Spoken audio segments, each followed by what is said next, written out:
welcome back. So this picture was sent to me by my sister, and she said this is the new thing and that she really wanted one of these tumblers. And so I actually made her one, and that was kind of my test run. But then I went and I had about a couple more orders for these, so I went ahead and decided that I was going to go ahead and film it. I was going to get it done right, exactly the way I want to do it, and film it for you guys, and here we are.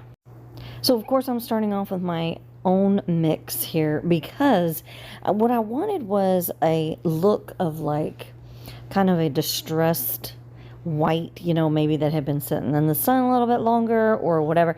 So I used like this smoky beige color to paint the, you know, tumbler with, and then I used this, and now this is like my signature mix for my for all of these tumblers that I'm gonna do, because it just has so much sparkle, but then it has just a tinge of like distress that it just, you know, kind of like an old aged kind of look to it, that it really gives the whole thing kind of a complete look.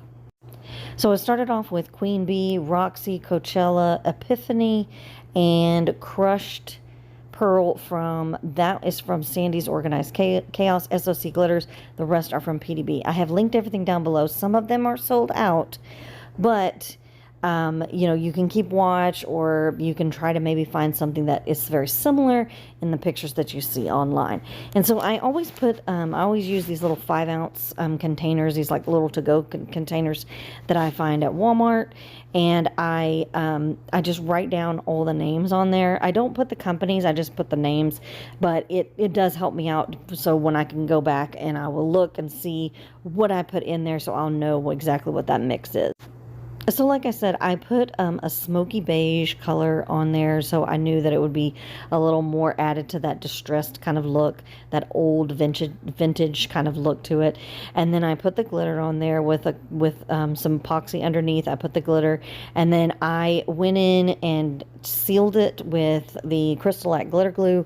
And then this is the second coat of epoxy that I'm going to put on here, because what you want to do is you want to make sure that you have a clear surface, because you're going to be using water slides to put on some of this, and so you need it to be, you know, nice and clean.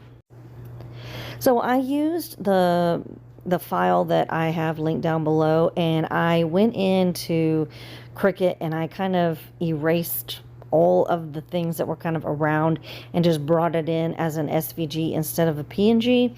And I was able to cut out those pieces that you see there, the floral pieces. And so that's kind of how I got that look for, and if anybody needs to have that done more of a tutorial, I could maybe do something in my group and maybe post it on there. But it took me a little bit too long, and it was a little too much for me to explain how I did it in one video. So I might have to do a different video if y'all would like to see how I did that. But I did take the file that's in there, I used pretty much for everything. I just cut out the windows from the front and the back, and I just used those in the, I just cropped out those pieces and put them on the Waterslide paper and printed them out. But I did want to use this vinyl, which was part of the reason as soon as my sister, I had already bought this vinyl, but my sister sent that picture over, and I was like, I have the perfect, you know, like cool vinyl that would look very 70s and, you know, floral and everything. I sent it over and she absolutely loved it. This is just a different color version of the one that I used on hers, but all in all, this from North 80 on Etsy, I have it linked down below. They are gorgeous, gorgeous prints. So you can see I just cut that out of the vinyl, and then I just very carefully put it on the tumbler. I did have a little bit of an issue, as you could tell, but I mean, you know, once you know, finagle it and get it on there, you can get it on there. It's just, you just need to take your time and be you know, calm, and you'll get it on there eventually. But this was the second time I had done this, so I had kind of, you know, got the hang of it a little bit. But I was, you know, you can't just look at the measuring like on one side to the other. So I eventually had to just take it off of the backing, and I had to put it, you know, just kind of basically like as close as I could right there. Now the vinyl does stretch, so I did have a little bit of stretching on this back side, and so I just let it go. I said that's fine, we'll just cut that little bit off, no big deal. So then of course you want to make sure that you pop any bubbles, you know, make sure you get everything straight down, and, you know, get it all pushed out if you need to. Do whatever you need to do there. And then I printed this on Waterslide paper, went outside and sealed it. I actually just got a laser printer, and I'm super stoked about that, so that I don't have to go outside and seal this stuff anymore. But anyways, I did go outside and I did seal this like 3 times, and I'm just putting it in the water just like any other water slide. I'm putting, you know, I tried to make sure that it was, you know, in the middle there, in between, you know, like that front part of the van there. And then I just squeegeed as much of the water out as I could and made sure it was straight, and, you know, all of that stuff that you do when you have a water slide. And then I just took it and flipped it over so that we had it in the center. And then I used the backing there to put a little bit of water on there. And then I, you know, did the same exact thing. Squeegeed it out. I had a little bit of turnage. I don't know if you want to... It kind of rolled up on me a little bit. So I was trying to fix that. Got that fixed. You know, make sure your water's warm. I don't think my water was as warm as it probably could have been. And that does help out a lot. But you can see how that sparkle comes through those water slides, which is what I was really hoping for, and I think definitely achieved it. You know, it has that look of the white van going down the sides and going down the front, but then it also had that sparkle that we wanted from coming from the inside. So I do have the extra Cricut Design Space thing or whatever, $9 a month, whatever it is, but it does come with this like scallop line. And so instead of using, you know, like the little things that were in the pictures, I was like, you know what, I'll just do like a scallop pinstripe, and that'll kind of add a little bit something to it. And I used a part of the same kind of bundle. They were the same kind of flowers, the same kind of look, but I thought they were a little bit different. They were a little bit smaller, and I thought it would add just a little bit, you know, a little bit of character to it, that would kind of keep with the theme, but not, you know, be so matchy, because I kind of wanted that idea of like the van, you know, I put extra little flowers like in the window there, and, you know, around the sides, and just kind of like, because that's kind of how it would be, right? If you had an old van, you would just kind of put bumper stickers on there and all kinds of stuff. And I will say, do not use non-clear transfer for something like that, because I had a hard time figuring out where exactly the middle was. And so yeah, just make sure you use clear transfer for that kind of stuff. So then I used this little palette of this little sticker decal sheet that I got from North 80, and I just put them wherever I felt like I wanted to put them, all over around the cup. I also kind of trimmed up that edge of the scallop there just to make sure that it matched up with just the curve kind of the that piece of the vinyl that was on the front piece there. Anyways, sorry, words escape me sometimes. Anyways, I had the little license plate that I did there, and there was a little piece of it missing out of the little dot, and so I was digging for it. Now, this I have added to my Facebook group so that you can get them out. These are literally pictures from like a not a dealership, but like a auto parts type.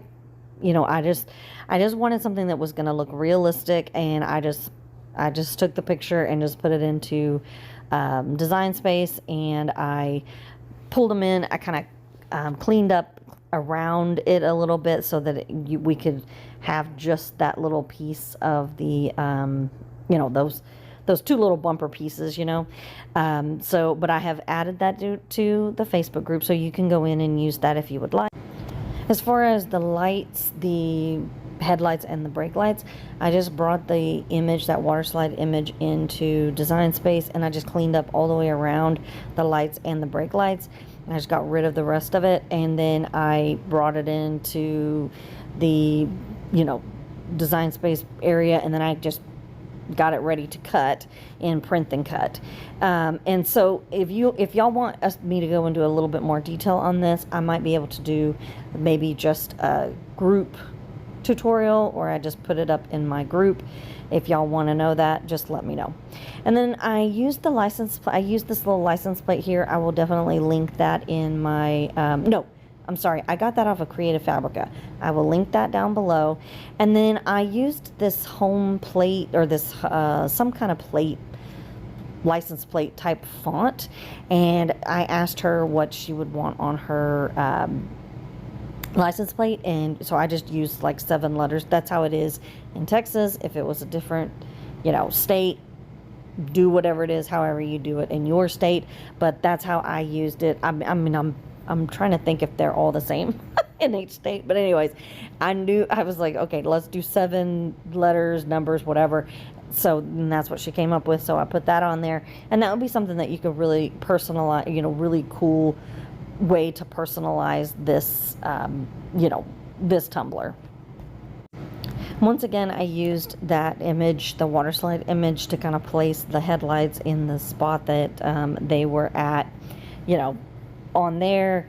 And so everything was very inspired by that Waterslide that I got downloaded, that I found. You know, I really loved the windows. I thought the windows were absolutely amazing with that reflection of the inside and everything. I thought that was really cool. But I really wanted that authenticity, but I also wanted it to, you know, have some personality to it as well. And so I thought I would bring this to you guys and show you how you can personalize something as fun as this. So I just sealed up the whole thing. Whenever I got done, I had all those stickers and the license plate and the, you know, the bumpers and the headlights and the brake lights and everything. And so I just went ahead and was like, I'm going to seal this all up with Mod Podge. I went back to my old trusty Mod Podge because it dries very quickly, and I can get going on my projects a little bit quicker. And so I do like the other stuff that I used, but this was just something really quick and easy that I could use right now.